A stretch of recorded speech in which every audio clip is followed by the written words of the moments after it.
Okay. I think, is it working? Someone's joined. Okay. Hi, everyone. I'm Joey King.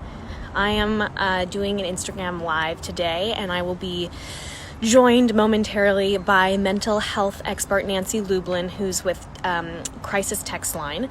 And we're going to be talking about the importance of finding personal space today while we are all quarantined.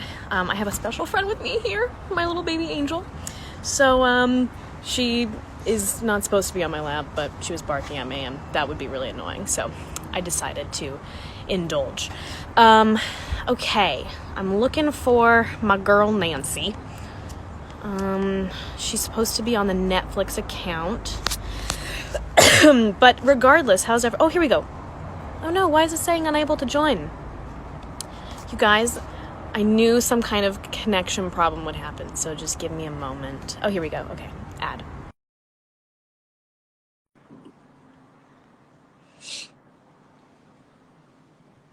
It's waiting. It's connecting. Oh, hi, Nancy. Hello. Hello. Yay! I showered for you. Figured it out. Yay! You guys, this is Nancy. Nancy is our mental health expert today, and she's going to help us figure out a lot of fun things. Most importantly, though, how to find personal space during quarantine. Nancy's amazing. She is the founder of Crisis Text Line. Nancy, would you like to introduce yourself a little more thoroughly than I can? Let's see. I just ate an entire sleeve of Thin Mints in preparation for this. Did that happen? And I like actually have mascara on for the first time. I showered. That I did counts. too. Yeah. I also, you know what's so funny is I know it's just like a video of us, but I showered like, you know, those thorough showers where you're like, you like shave your legs and you spend like extra time scrubbing your face. For me? Oh, Joey, I'm really touched. Thank you. You're welcome. They're covered by jeans, but I still shave them for you. Thanks. I appreciate that so much. I ate some Thin Mints and I beat my 12-year-old in ping pong like very badly. Also, like I really. My goodness. Yes, oh my. Badly. I have you know no what's regrets. my like new obsession during this whole thing? Is like game pigeon thing that's on the iPhone where you can play like word hunt and pool. I've been playing so much pool and so many word games. My mind is exploding, but it's been really fun. Yeah, this is a time for like escapist stuff. You know, like just silly escapism kinds of things. Yeah. I have a bunch of questions for you, Nancy, but I also want to let everyone know that's watching the live, if you have questions too that you want to share and ask Nancy and myself, I'll also be paying attention to what you're writing. So please feel free to send in some questions. But I want to talk about our first topic, which is our most important topic right now, which is how to properly and healthily find personal space during this kind of time if you're quarantined with a bunch of other people. Oh my gosh. It's hard. Some people you're quarantined maybe with roommates who you didn't even know that well before, or you're quarantined with family members, maybe in a small space. Like my 12-year-old is not big on deodorant and he really ought to be. So like it's one of my challenges right now. And or you're quarantined. Some people are quarantined alone, honestly, and that's hard too. Yeah. And then and let's be honest, there are also some people who are quarantined in maybe dangerous situations with people who are angry, abusive, and so this is hard to find yourself, you know, in a position like that. So how do you make space for yourself is a question. Wait, was that your dog? Yeah, this is Angel. I need to see the dog. Oh, hello. You just got a really bad haircut. Hello. So how do you find space? I mean, you and I were talking about this last night. There's not every home has a lot of space. Yeah. We shouldn't really be outside right now, right? We should be sheltering at home to stay safe and to flatten the curve. So one of the places, if you're really stuck, and I know this from friends who have young children also, is the bathroom is sometimes your best bet. You go in there and you just say, I need some alone time. People don't really bother you in the bathroom. So, Just be like, oh, I got some stomach cramps. I gotta go. Exactly. I got some stuff I gotta do in here. Bring in a magazine and See, like. this is my favorite type of way of finding your own personal space during this. But my question, so Nancy and I spoke yesterday briefly to talk about what we were going to talk about today. But one of my favorite questions was, what if you find yourself quarantined in a new relationship and you're still pretending like you don't poop? Like, right, like you don't poop. Like, right, and you can't go across the street to the restaurant across the street. I worked with somebody for years who I don't think ever pooped at the office. She went to Burlington Coat Factory across the street for like 4 years. And I love her dearly, but for real, she only pooped at Burlington Coat Factory. I mean, if you're gonna go anywhere, you might as well go Burlington. I feel like it's shelter at home and it's a new relationship. You are about to really get to know each other. Indeed. Yeah. Indeed. Or really get to know like the best parts of each other, honeymoon, phase. You're going to get to know all the parts of each other because we've been under quarantine now, depending upon where you are, for weeks. And it looks like it's going to be weeks more. I know. That's another thing too that I wanted to talk about and that I'm sure everyone on here is feeling too. There's moments of like feeling happiness and there's moments of depression. And I think the hardest part is there's no real end in sight right now. And I just want to know, like, what is your take on that and how people can cope with that? So at Crisis Text Line, we've seen the overwhelmed feelings in the data. Mm-hmm. And so we've seen people talk about intense feelings of anxiety using words like panic, scared, freaked out, intense anxiety. And so what we've seen is that the most effective ways to get people to feel a little bit more control is short words that reference short time periods, like bite-sized time periods. So saying things like, what are you going to do tonight to stay strong? What are your plans tomorrow? How do you plan on getting through the weekend? Instead of, oh gosh, how long is this going to go on? And am I going to have my plans this summer? Like, don't just, let's take it day by day. The truest form of taking it day by day and just day by day. Feeling yourself out. You have a lot of fans from Brazil, I'm seeing. You have a whole lot of people who love you in Brazil. Oh, thanks, Brazil. Love you guys. Yeah.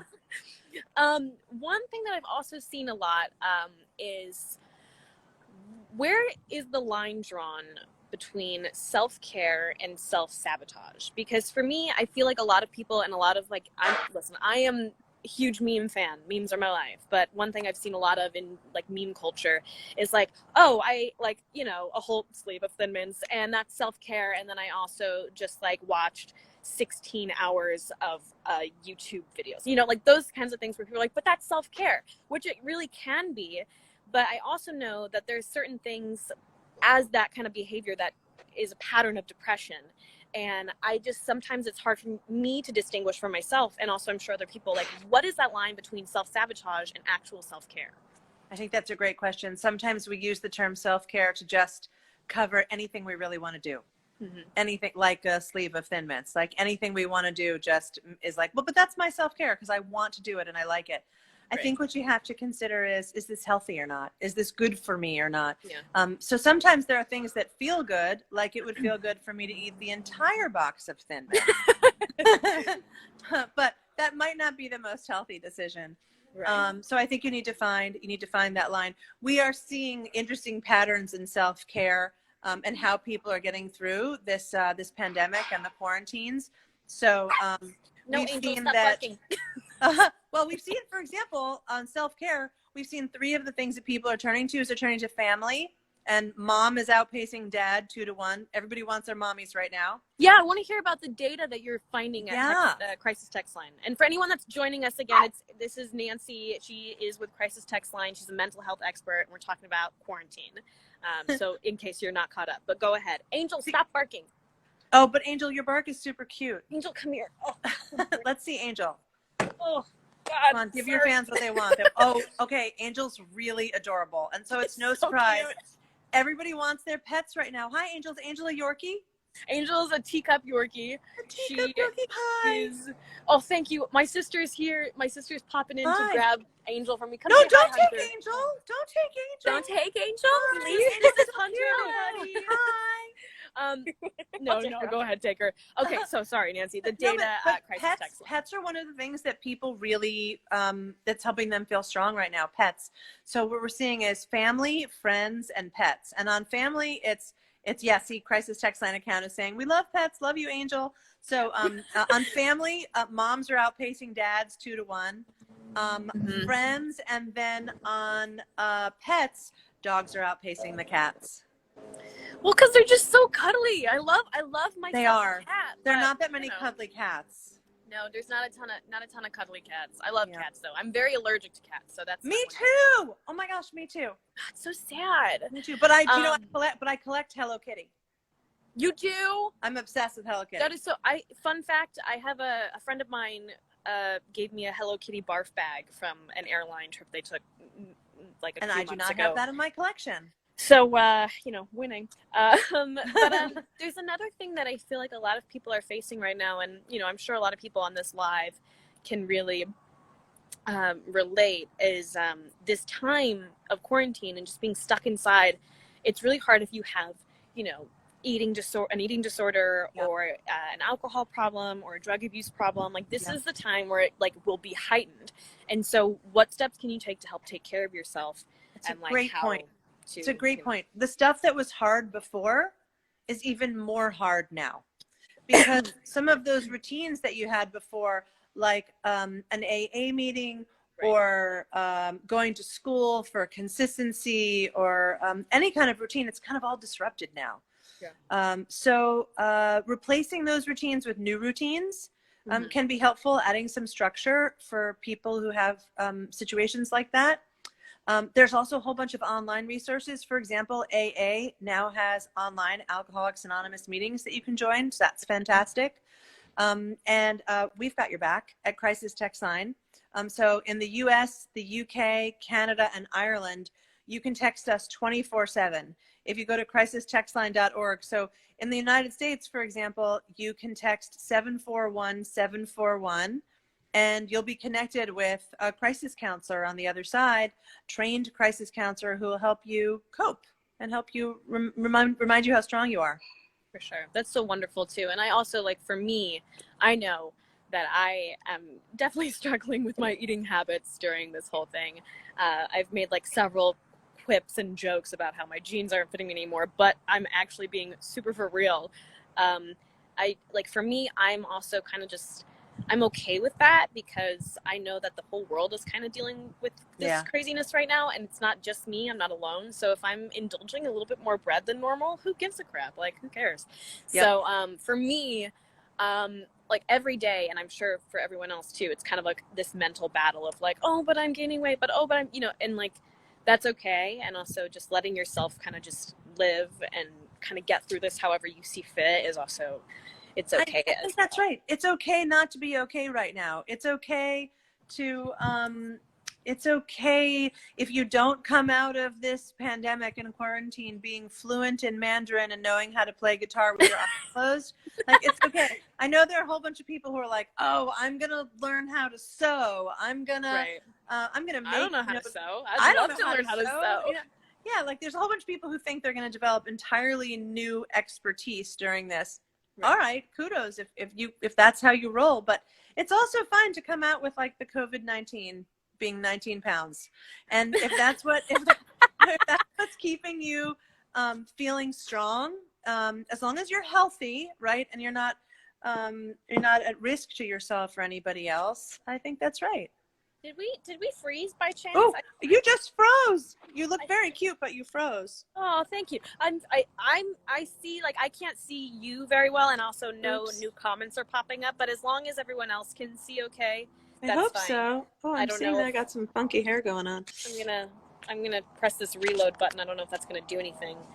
What is the reload button? I don't have a reload. I don't know how to do live very well. This is only me neither. But you're frozen with a very beautiful, your blue eyes are right there in the middle of the screen. It's actually, if you're gonna freeze, it was a good way to go. Okay, wait, this is what I'm gonna do. Did that work for me? Oh yeah. Okay, great.